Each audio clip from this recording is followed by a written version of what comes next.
right now I'm taking a major step back from social media. That's not to say I'm not on social media. I am. I'm still on Instagram, but there's some obvious benefits to social media, especially if you're pursuing a career in the arts. I think you almost have to have social media. As a musician, it would be silly not to have social media. You have to find a way to advertise your shows and your performances to actually get people to come out and to see you live. So I do think social media is important for those reasons. However, I think now more than ever, and again, I think this is like a collective conscious thing going on because I'm hearing more and more people talk about this as well. It's not just me.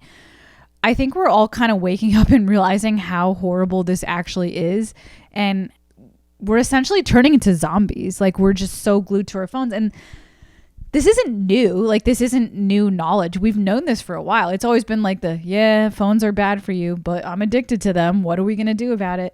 But nowadays, I'm actually seeing more and more people doing these major transformations where they're getting rid of excessive social media. I actually just got rid of Facebook altogether on my phone. I have the Messenger app, but I don't have the actual Facebook because I don't need to divide Instagram and YouTube are my things. I don't need to divide my attention into multiple different things anymore. And people will be like, why don't you get a TikTok? Why don't you? I'm like, I don't care. I don't care. I don't have FOMO over this. I don't care if I'm missing out on the potential success of my growth. I don't want to rot away. I don't want my soul to rot away as a human being because I'm completely engrossed in the productivity in trying to make it, whatnot. I'm not letting go of my goals. That's not to say I'm doing that either. It's just that I don't. I heard this theory flying around a little bit on YouTube. I don't remember the name. I wish I could quote the person who started it, but other people had been catching on and commenting on it. So I'm going to be commenting on it as well. There's this theory that, and I've kind of felt this intuitively for a long time now, but a couple YouTubers out there are putting it in better words than I could. And so I'm just going to reiterate what they said. The social media apps are designed like a casino, is what I heard somebody say, especially if you're a content creator.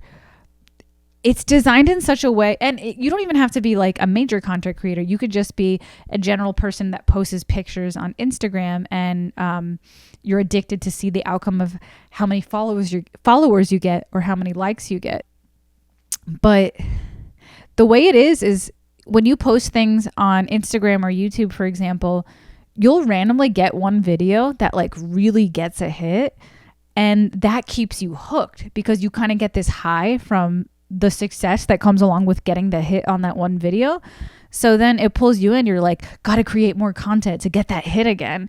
And you'll find that to put content on YouTube, it's very much a gamble. You never know when you're going to get those views again. And I think the system is rigged in that way to keep people on these things and to keep people cranking this content, to keep other people to continue viewing the content so that you guys know where I'm going with this. Like, I'm getting sidetracked here, but I wanted to throw this in there too. Bo Burnham, I just recently saw a video of him from like 10 years ago. What a genius. Like, he had this insight 10 years ago because he was a content creator. So he saw it. He like kind of like had a premonition of the future about this. And what he said was so brilliant. He said that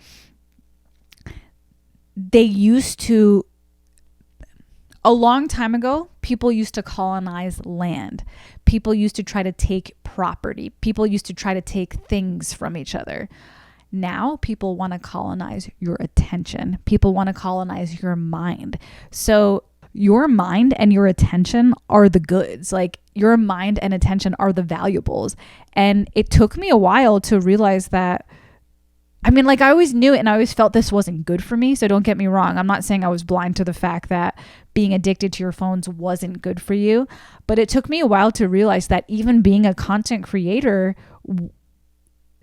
you're in a way sort of powerless to this addiction of like becoming big. And I also wonder how much of that existed before social media as well, like in the pop music industry and whatnot, with like record deals, like there's just greed. There's just always going to be greed somewhere in this. And I think right now these social media apps are designed in such a way to keep the content creators and the viewers hooked. That's not to say that I want to quit doing this podcast, because I actually love doing this podcast. That's not to say I want to quit being a musician and posting things on social media to get people to my shows, because I love performing live music. I love being a musician, and I actually love making videos and sharing them with people on YouTube as well. But what that is telling me is that I want to keep myself aware of this and not become so hooked and sucked into it. And that's why, like I was saying before, I just decided to make this big mind shift of not really focusing so much on getting there fast and just focusing on enjoying myself in this process. So I make my videos, but nowadays it's really about trying to find my authentic voice and not trying to be a product of anything, and not trying to overwork myself to the bone where I don't have good sleep, where I'm not having flourishing friendships in my life. Another quote I'm going to bring here, I've probably quoted this a lot on this podcast, but this is another brilliant quote. It's by Whitney Cummings. And she said this because she had a similar thing in her life as well. She was a workaholic, and she started to realize that she wasn't able to relate to people anymore. And what she said was, art reflects life, but if you don't have a life, you'll have nothing to say in your art. So I just think that's a brilliant thing to say. Like, it's funny, she's just like a modern comedian, but to me that's like it's like a quote. It's going to be on the plaques for like hundreds of years. It's so true. It's like, yes, indulge in this path of wanting to aim for something greater, to aim for the greater good, but don't get sucked into, watch your back in the process. Like, watch your back in the process of getting involved with these social media apps. And I'm coming from this from the place of a content creator. Even as a consumer, you also want to watch your back as well, because it's interesting, because the algorithm is only giving you what you want, right? But man, I'm kind of slowing down my speech because there's just like a lot coming up right now. I was just talking about this with somebody today. You kind of think about where laws and religion even came from in the first place in society, way before social media. I would imagine, I don't really know the history of where religion and where laws came from. I guess religion being moral laws and laws being like societal laws, like the police and whatnot, the court system. I don't know the history of why laws were created, but I would imagine it was probably something similar to what we're seeing with social media. It's probably like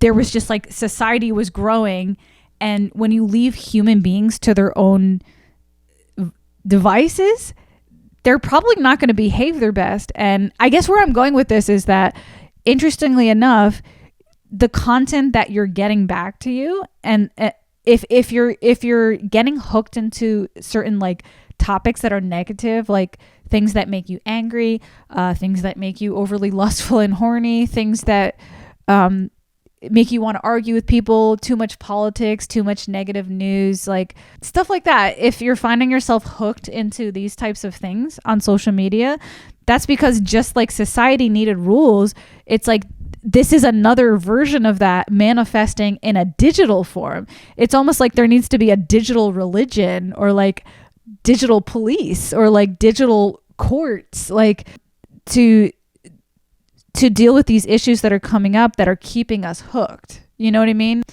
I don't know. There's a lot going on. I don't know if I just didn't make any sense or if that was a bunch of rambling, because this is my first time trying to like really articulate these ideas on the podcast. But I don't know.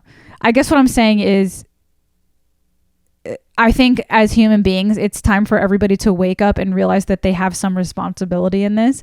If you're a content creator, you have responsibility to not be hooked to the product, to not become a product of the trends, to make sure you're creating wholesome content and not content that's going to likewise keep people hooked and addicted in a negative way.